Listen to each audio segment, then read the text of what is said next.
მოგესალმებათ შაბათის მებაღე. დღეს არის 7 თებერვალი და ვრგავ სუბტროპიკულ მცენარეს არაუკარია.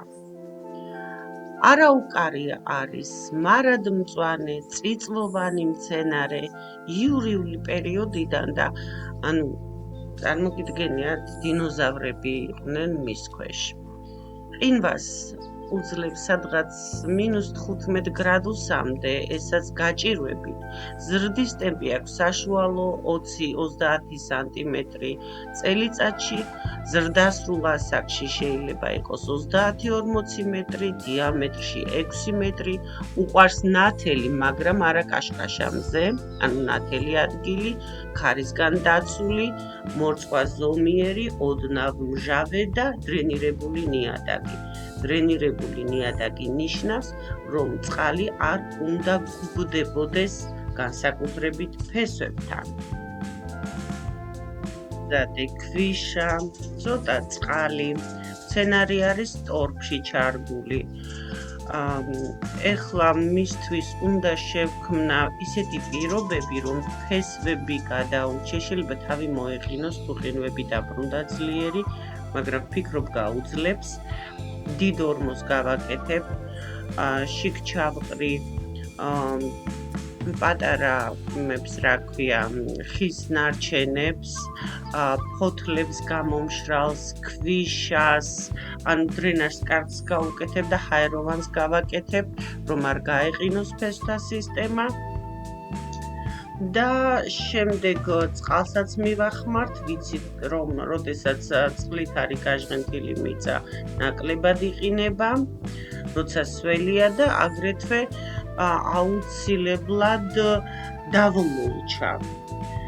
ვფიქრობ, რომ გადავარჩენ მცენარეს, ის რჩევა არის, რომ სახლის პირობებში უნდა გამოვაზამთრო, ამოვიღო ტორფიანი ნიადაგიდან, გადავდგა ქოთანში, სახლის პირობებში გამოვაზამთრო, ნათელ ადგილზე, რომელიც ართვება, მე ესეთი ადგილი არ მაქვს, ამიტომ მივდივარ ამ რისკზე და ერთად დავაკვირდეთ რა მოხდება. ზრდასრულ ასაკში 30-40 მეტრს მიაღწევს და გარში იქნება 6 მეტრი დიამეტრის. როგორც გითხარით, არ უყვარს ქარიანი ადგილი, ამიტომ ორმოში, რომელშიც როგორც გითხარით, ნაფოტები, ფოთლები მაქვს ჩაყრილი ეხლა და ის საკმაოდ ღრმა არის. ადგილი შევურჩი აი ამ მცენარის გვერდზე, რომელიც დაიცავს მზის დამწვრობისაგან, არ უყვარს თაკარამზე, აგრეთვე დაიცავს ქარისგან, რომელიც მოდის უკან არის თბილისის ტყეპარკი, დაცული ტერიტორიები და იქ არის რაღაცა ღრიჭო, საიდანაც სერიოზული ქარები იცის. ვფიქრობ, რომ ადგილი შევურჩიე ფანტასტიკური დასაწყისისთვის, რამოდენიმე წელიწადი მაინც რომ მცენარე მოეკიდოს და შეეგუოს იმ პირობებს, რომელსაც მე ვთავაზობ, თუმცა შეიძლება უკვე დასშია წასული და ცოტა წვერები მოეყინოს თითოეულ ტოტს ამ მცენარის, იმიტომ რომ თუ -15-ზე მეტი იქნა ყინვა, ამ მცენარეს ძალიან გაუჭირდება ჩემთან, მაგრამ იმედი მაქვს, რომ ასეთი ამინდები არ იქნება, რადგან შევამოწმე ამინდის პროგნოზი -5-ზე, -7-ზე. დაბლა არ ჩამოდის ყინვა.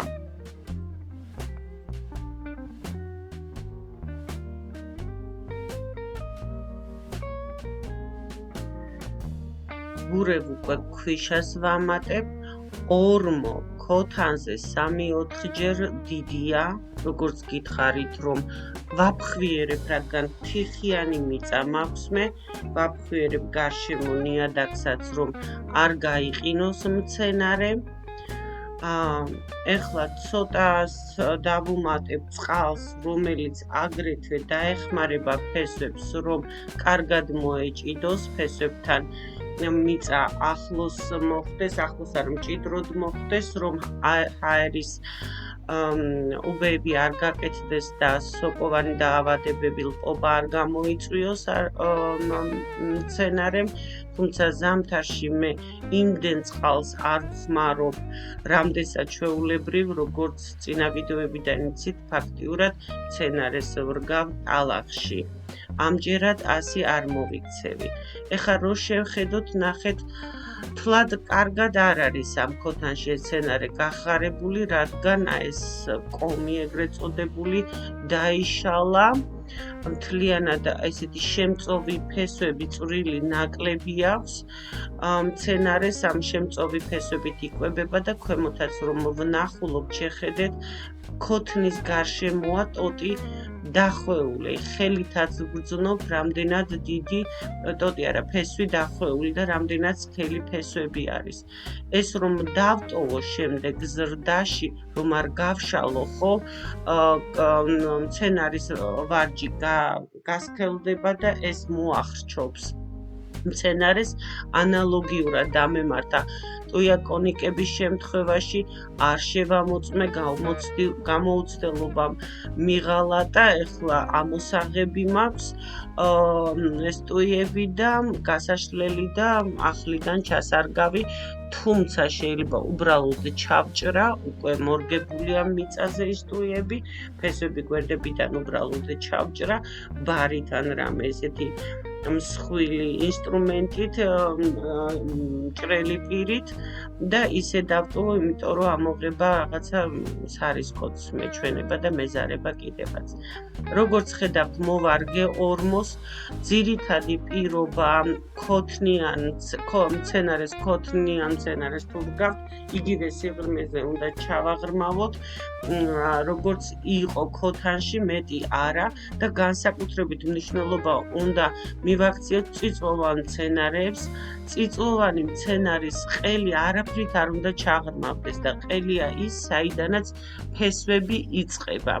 ეხლა წყალს კიდევ ვამატებ, რომ ცოტა გაიშალოს ფესვთა სისტემა, აქ ცოტა კიდევ მიწასაც დავამატებ, იმიტომ რომ დაბლა გამოვიდა მაინც და მივაყრი მიწას ბოლოში წყალს უკვე კიდე ცოტას მოვასხამ, რომ ფესვები მეტად მოეჭიდოს ნიადაგს. აი უყურეთ, როგორ ვამოწმებ, სად არის ყელი. აი ეს უბრალოდ ის არის, რა ქვია, საყდენი, რაზეც თქვათ მემაგრებული იყო მცენარე რო ვიყიდე, მაგრამ ამას ამოვიღებ ძალიან წვრილია. მივაყრი ეხლა ამას მიწას, ნაკლებად მივუტკეპნი, ვეცდები მხოლოდ ხელებით მივუტკეპნო და აუცილებლად დავმულჩავ და ამ პროცესსაც გაჩვენებთ.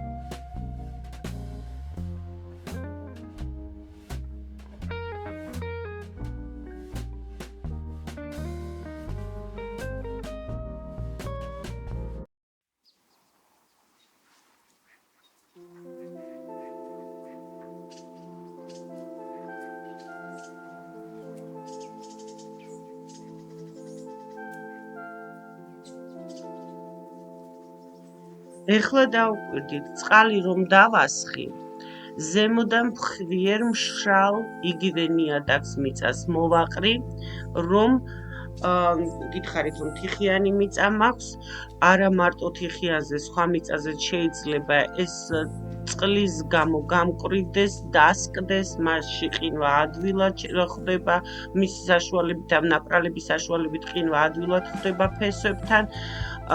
კარგავს ეს ჰაეროვნებას, რაც ვქვა, ამდენი ვიშრომე და ორმოში ამდენი რამ ჩავყარე, აგრეთვე ზაფხულშიც მზის სხივები დაწვავს, თაგვებიც არ ადვილად გაიგნებენ გზას და მოკეთ საჭიროა ესეთი ხვიერი რაღაცის მოყრა, ეს არის დამულჩვის ერთ-ერთი მეთოდი.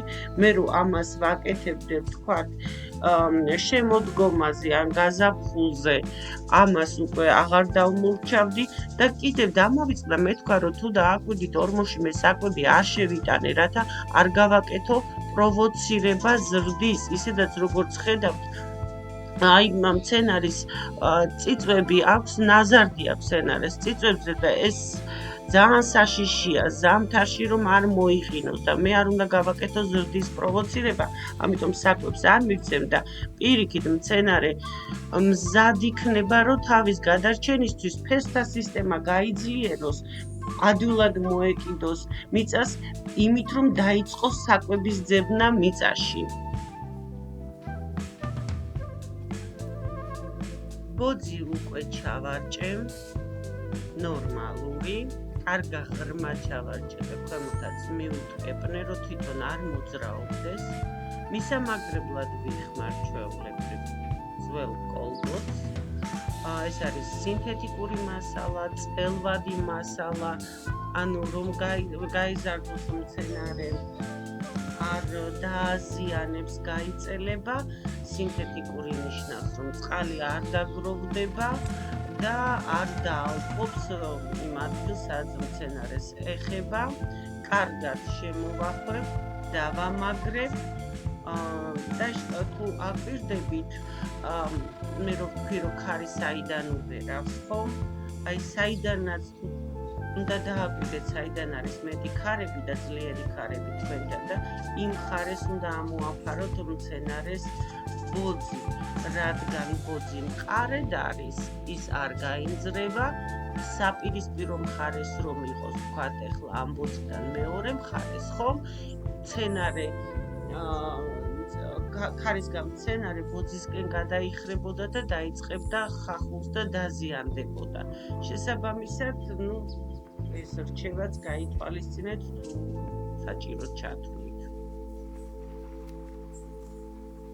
ახლა საკმაოდ დიდი რაოდენობით დავმულჩავ, ეს არის გადამხმარი მცენარები, შენთან გამხმარი მცენარები, რომელიც შენახული მქონდა მულჩირებისთვის. როგორც ხედავთ, საკმაოდ მაღალი ფენაა.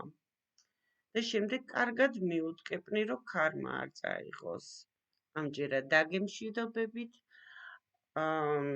გისურვებთ ბედნიერებას, ჯანმრთელობას, ლამაზ ბაღებს, თუ მოგეწონათ არხი გამოიწერეთ, თუ მოგეწონათ ვიდეო მომიწონეთ, მომავალ შეხვედრამდე.